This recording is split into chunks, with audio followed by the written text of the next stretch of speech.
I would encourage all of you, especially if you're going through a rough time right now, every time you hear one of those I can't thoughts, you open your mouth and say out loud, if you're in a place where you can, I am stronger than I think I am, and I can do whatever I need to do.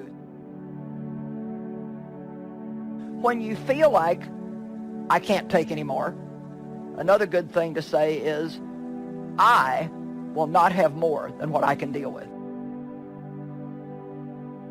Yet at some point, you got to define who you are. You got to define what your standard is and what your values are. At some point, you got to start deciding, you know what? I'm not like everyone else. I don't think like everyone else. I'm not going with the crowd. I'm not going with the culture. The moment that you actually conquer the urge, all of a sudden, you get stronger and the urges get weaker. But it will never happen until you determine, I am not like the crowd. I'm coming out of the crowd. I'm a part of the minority. Find out what it is you want and go after it as if your life depends on it. Why? Because it does. Most people go through life quietly and safely, tiptoeing to an early grave. People that have found their passion. People that have found the things that they can pour their lives into. People that found the things that they love. Those people live longer. And I think that's everybody's desire in life. You've got to live what's in you. Life is just too short and unpredictable. They have successfully convinced you that you are useless. And they use you to do what they want you to do. They meaning your culture. And you obey them because you don't know who you were born to be. When I discovered who I was, I became free from them. I began to dictate my own value. Therefore, I told them, you need me. Come on, say it. You need me. Say it like you feel it. You need me. See, you become a leader when you discover that one discovery. They need me. The world needs me. Beware of vision, dream, and passion killers. Family and friends in most cases. Family and friends in most cases will be the first to try and talk you out of something that you're passionate, excited about, that you have a vision for. Most of the people that have no dreams will wake up every day trying to talk you out of your dreams. It's really not expected of them to support you and have your back anyway. And if you're trying to do something with your life, they're going to try and figure out a way to shut you and your plans down as well.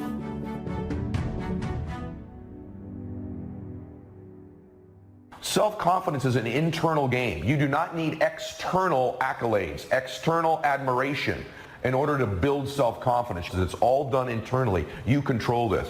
And you control this by beginning today to keep the promises you make to yourself. And you have to stack the deck in your favor. Stack the game so you win. You must acknowledge it when you do it to you to give yourself credit to create confidence momentum. So whether that's setting the deck where you're going to get up a little bit earlier, you're going to eat a certain amount of calories in your fitness, you're going to spend a certain amount of time with your children or your parents.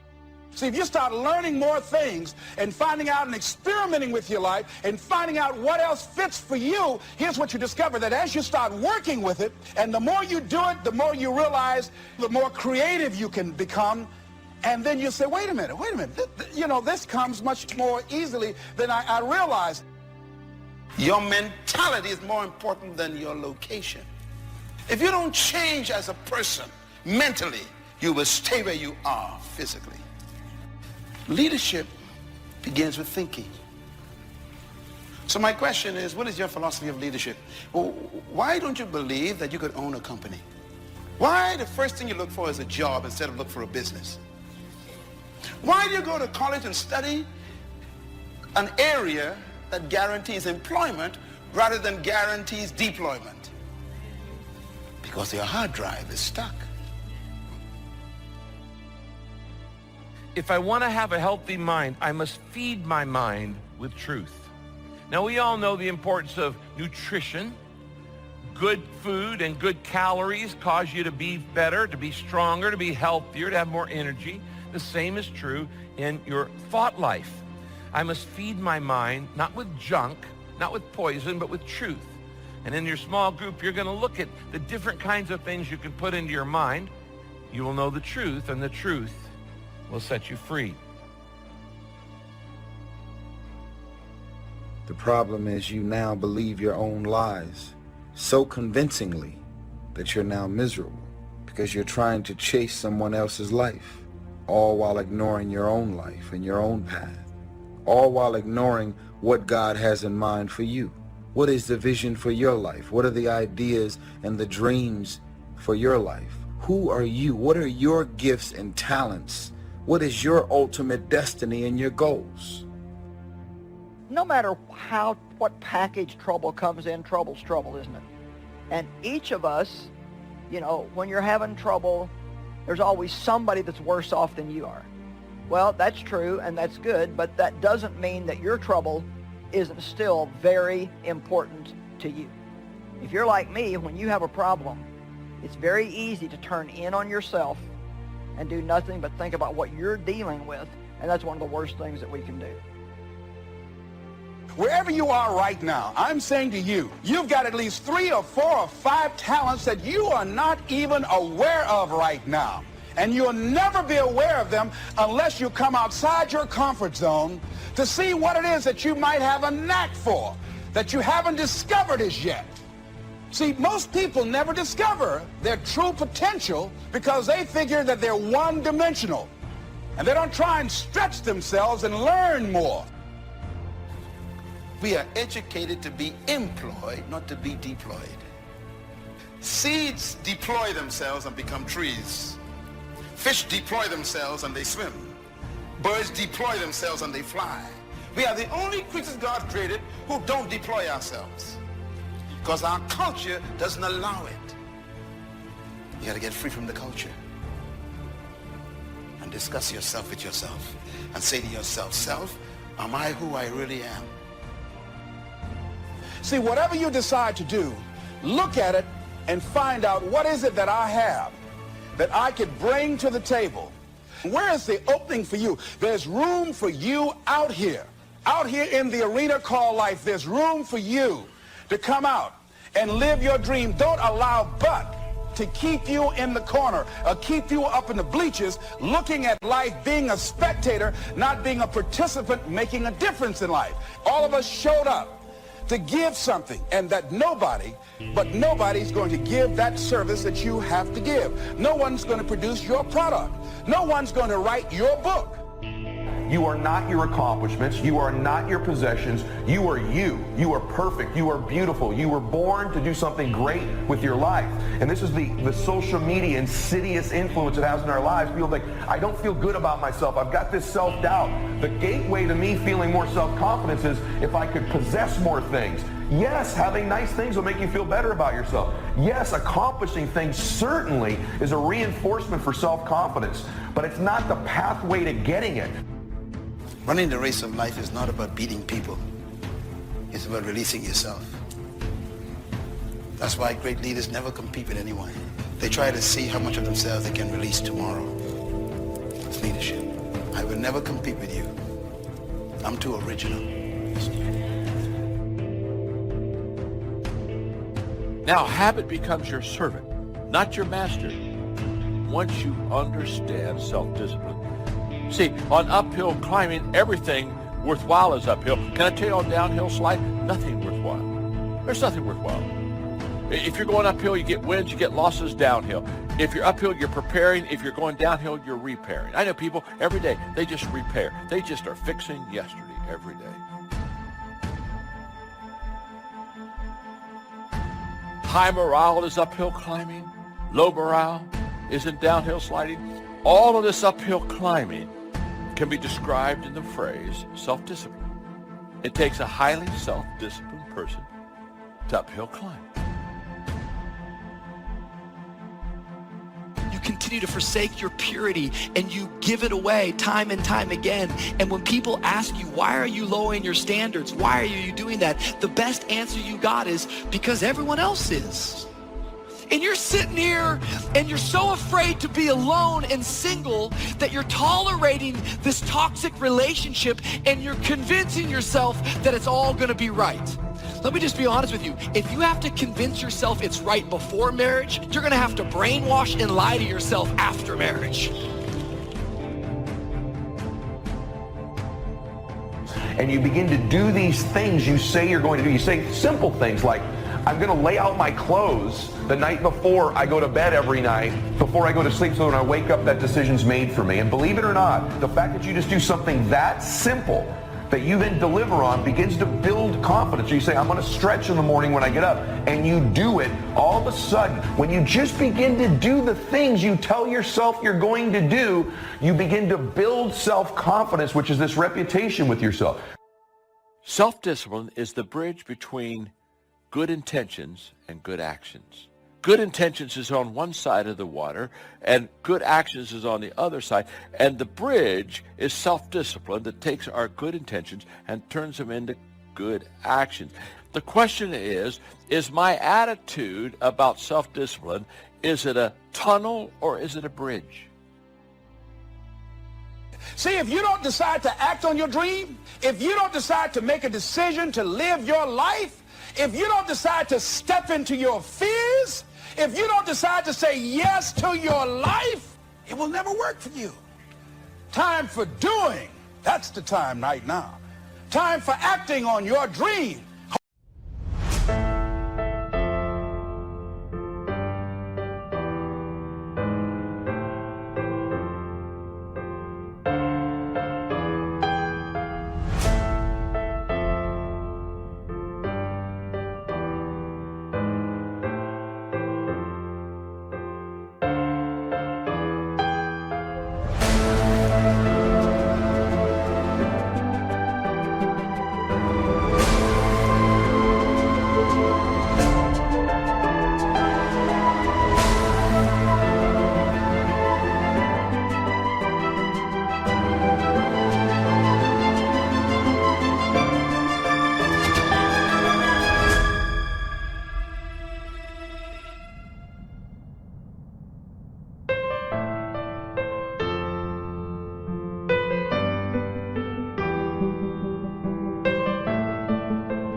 As Winston Churchill said, and not lose enthusiasm. Time to look around and become creative and see what need or service that you can provide so that people will talk about you being a master at what you do because of the commitment of pride and excellence and high standards that you've set for yourself. If it's a tunnel, then self-discipline is heavy because it's always about what I'm going through. Well, I'm going through this. Well, when you're going to something, you're on the bridge. When you're going through something, you're on the end of the tunnel, in a tunnel, hoping there's some light at the end of the tunnel. I want you to change your definition of success from destination to perspective, right? Because that's all success is. It's a perspective. And the more and more we see ourselves being successful, the more and more we're likely to keep mimicking it and finding other ways to make ourselves better because we realize what we're capable of. A stronghold could be an attitude like, I'm never going to forgive that person. That's a stronghold. I will never amount to anything. That's a stronghold. If something bad's going to happen, it's going to happen to me. That's a stronghold. It's a lie that you are believing. If you're going to learn to be mentally healthy, you've got to learn how to demolish strongholds in your life. Take advice, but not orders. Take information, but don't let somebody order your life. Make sure what you do is the product of your own conclusion. Excellent note to make. Make sure what you do is the product of your own conclusion. Not to do what someone else says. Take what someone else says, process it, think about it, ponder it. If it makes you wonder, if it makes you think, then it's valuable. Then when you go take action, make sure that the action is not what somebody told you to do. Make sure the action is the product of your own conclusion. If you'll follow just a little bit of those simple guidelines, telling you the learning process can be speedy, swift, powerful. Your learning curve can go up, and then applying it to your business, your life, your family, conversations, equities of all kinds. You'll find some progress like I did.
First 5 years, when I met a teacher willing to share with me, turned my life around.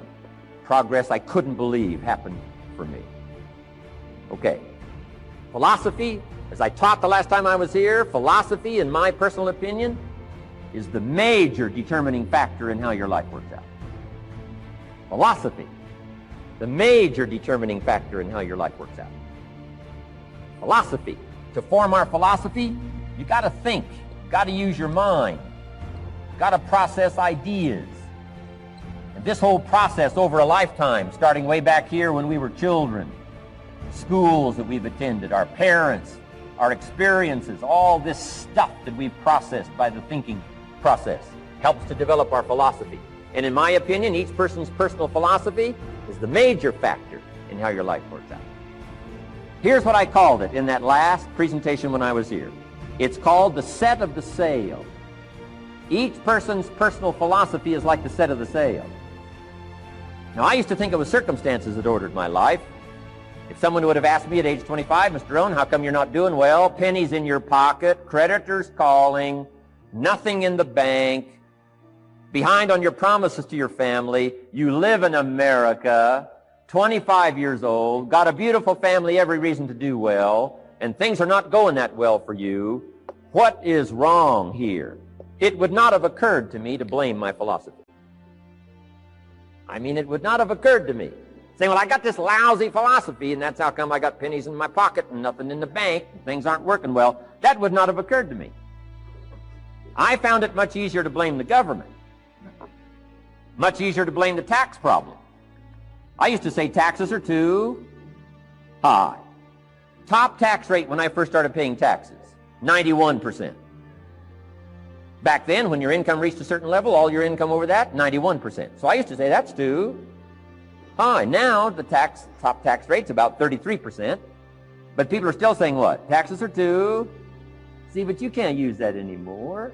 If it's gone from 91 to 33, how could it be too?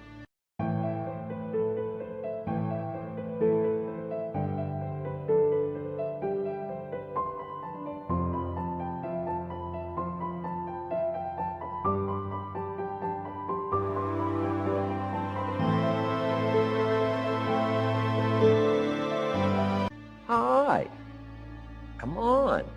I threw all that old excuse stuff away. Some people found it, though, and they're using it these days. My old list. I used to blame the traffic, the weather, used to blame circumstances, right?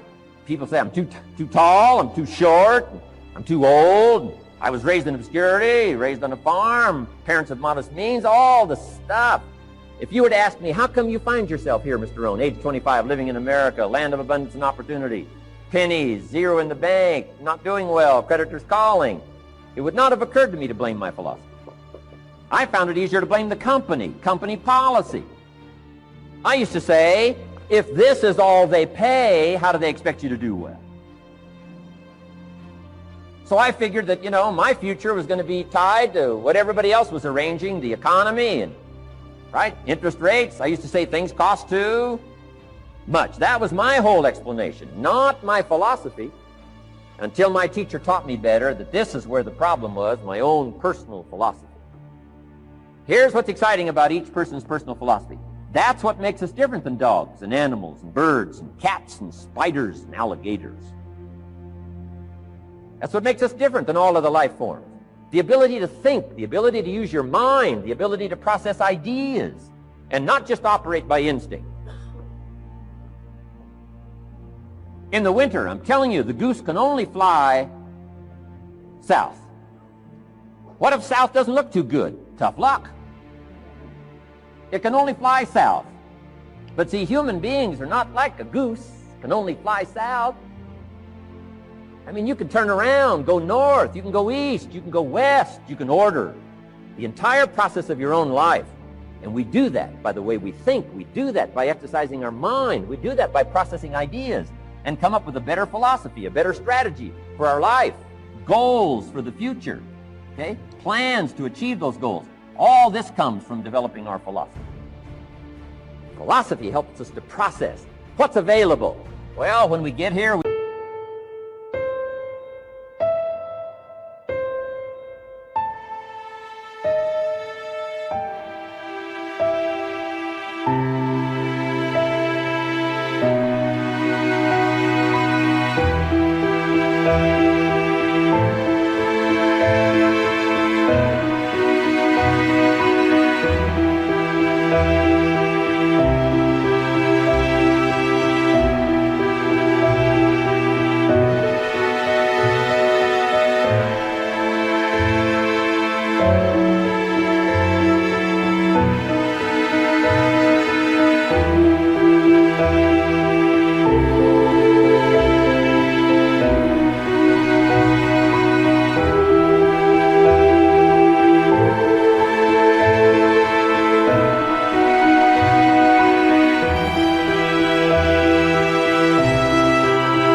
got seed, and we got soil, and we got some rain, and we've got some what? Sunshine, and we've got some seasons, and what? The miracle of life. Now the key is, what do you do with all this stuff? How do you turn all this stuff that's available here into equity and promise and lifestyle and dreams and future possibilities? All of this that's possible now with human beings, how do you take all this stuff and turn it into this equities and values? Well, it starts with philosophy. What is the seed? What is the soil? What is the sunshine? What is the rain? Is it possible to take some of each of all the stuff that's available and turn it into food and turn it into value and turn it into nourishment, turn it into something spectacular and unique that no other life form can do? And the answer is yes. But you cannot deal with all this stuff and what to do with it unless you start refining your philosophy. Think, use your mind, come up with ideas, and strengthen your philosophy. So the seed and the soil and the rain and the sunshine, this is called, the economy and the banks and the money and the schools and everything that's available out there, processing information, what to do with all that, and turn it into equity and value. That is the major challenge of life, my personal opinion. So each person's personal philosophy now is going to determine what you're going to do with the seed and soil and sunshine and rain, miracle, the change of season. That's it. My personal opinion. Each person's personal philosophy is like the set of the sail. That's what this seminar is for today. Help you to trim a better sail. You don't need a better economy. You don't need better seed and soil. In fact, when it comes to seed and soil and rain and sunshine and seasons and the miracle of life, that's all you got. Now, what if you blame this stuff? Then you're blaming all you got. Guess what I had to do at age 25 in order to change my own future? I had to change my mind. I had to change my thinking. I had to change my philosophy. Step 1, wake up early, gonna rise with the sun. Step 2, get some food in you. Step 3, think real hard about what you wanna be. Step 4, everybody just do your thing. Wake up, today's gonna be a good day. Wake up, today's gonna be a good day. Wake up, today's gonna be a good day. Wake up, today's gonna be a good day. Wake up, today's gonna be a good day. Wake up, today's gonna be a good day. Wake up, today's gonna be a good day. Wake up, today's gonna be a good day. Yo, set your affirmations, aspirations. I got shit to do, the aftermath of preparation. Good food, good mood, blood in circulation. One step at a time, yeah, that's how you make it. Set a goal you control and the steps you take them. I try to pick one thought, have some concentration. And if I make a mistake, it's called education. I try to do this every day, call it replication. Wake up, today's gonna be a good day. Wake up, today's gonna be a good day. Wake up, today's gonna be a good day. Wake up, today's gonna be a good day. Wake up, today's gonna be a good day. Wake up, today's gonna be a good day. Wake up, today's gonna be a good day. Wake up, today's gonna be a good day. So life ain't easy, yo, I think there's a reason though. Ups and downs, just like every different season, yo. Sometimes I'm high, other times I'm barely breathing, though. I always gotta fight and hide from the demons, yo. Negative thoughts are poison, they rot. Head full of flies, so here come the clouds. They'll never stop unless I can swap all the bad for the good in my head when I'm lost. Yeah, so I'ma fake it till I make it. Positive thoughts are overtaken, I got patience. One day at a time is how you operate a cadence. A flow, you grow, you show yourself a foundation. Stay away from all the shit that causes temptation. I know that I like to do it cause it's sensation. I live my life in my head like a narration. Don't expect greatness, do my best, man, I'll take it. Wake up, today's gonna be a good day. Wake up, today's gonna be a good day. Wake up, today's gonna be a good day. Wake up, today's gonna be a good day. Wake up, today's gonna be a good day. Wake up, today's gonna be a good day. Wake up, today's gonna be a good day. Wake up, today's gonna be a good day. Step 1, wake up early, gonna rise with the sun. Step 2, get some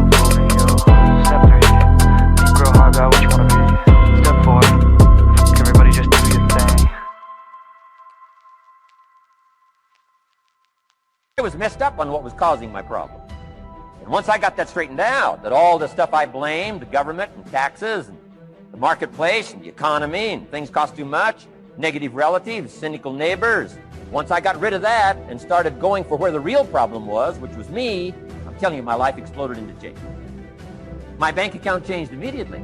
My income changed immediately. My whole life took on a whole new look and color immediately.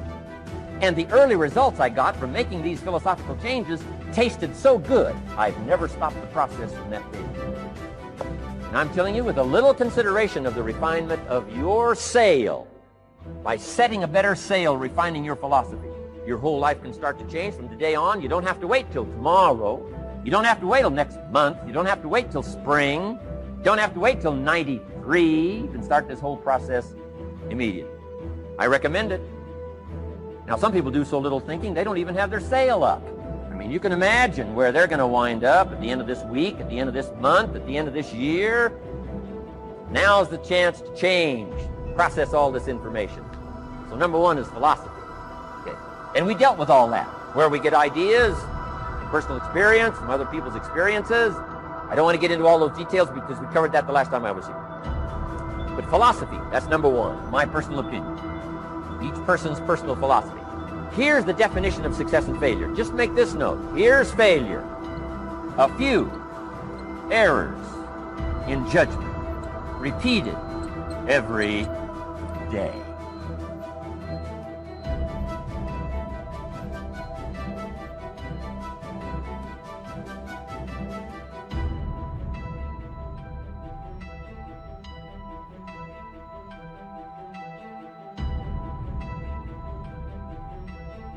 Credit goes to our awesome patrons who make videos like this one possible.